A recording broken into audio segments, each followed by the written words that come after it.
Come in. Hi, Alan Brinkley. Yes, hi. Hi, I'm a sophomore undergrad in your class. Please. I know you're very busy. It's all right, have a seat. Okay, thanks. Yeah, I won't take up too much of your time. There's been this one question that's been really bugging me. We've been talking about the 60s, the 70s, and I've just been dying to ask you directly. How can I help? Did you dance disco? Did you have an afro? That would be so cool. You see... I'm all ears. Give it to me. A few moments later. You're not in my lecture, are you? No, but I have a very important question. Object in motion stays in motion. Yes. What?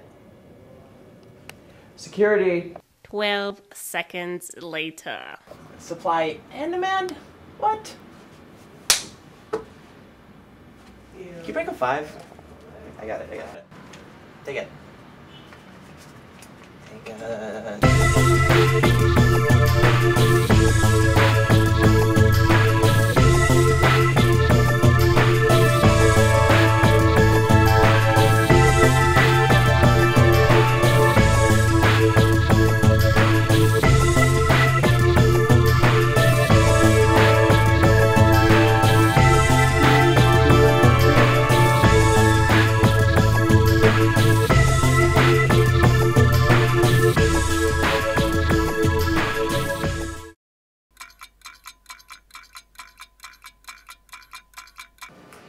The state of the American male is in the most precarious place it's ever been. Last year, for the first time in the nation's history, there are more women in the workforce than men. For every 2 men who receive a college degree, 3 women will do the same. The male incarceration rate is roughly 7 times that of women. What happens in a post-industrial information age where male brawn and other male qualities are no longer valued? What happens in relationships where women make far more money than the man, when she is infinitely more successful? We spoke to one such couple from Dreamland, USA. Underneath the shiny veneer of this idealized neighborhood lies the underpinnings of a problem that simply has no name, of a conflict that only bubbles to the surface in the most pathetic demonstrations of emasculated grief. Barbara Roberts, also known by her popular moniker Barbie, is a modern-day Mary Tyler Moore, the career girl who has it all.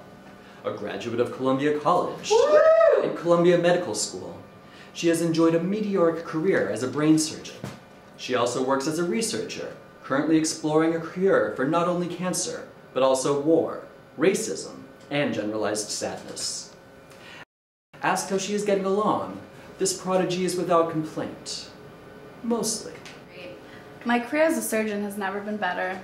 I also worked briefly as a lawyer. There was also that period where I worked as a marine biologist, helping to rescue baby seals, but that didn't really stimulate me intellectually. Oh, and I flew jet fighters for a bit, but I really did that on a lark. I also make time for me though. I get to the gym, I eat right, I have a great family. Life is great. There's just one thing. Ken.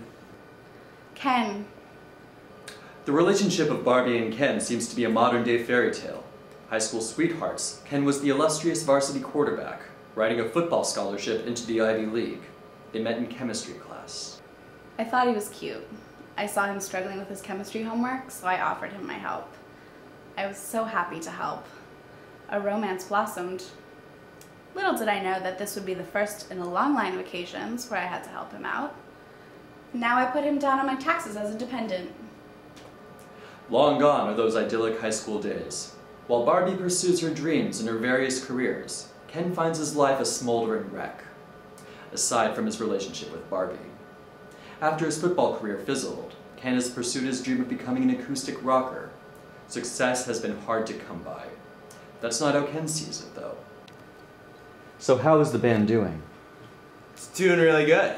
Perchance to Dream, my newest album, asks and answers the question, can one ever love enough?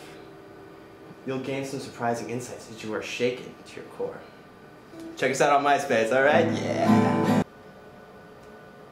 A truly pathetic excuse for a man. It is a wonder Barbie stays with him.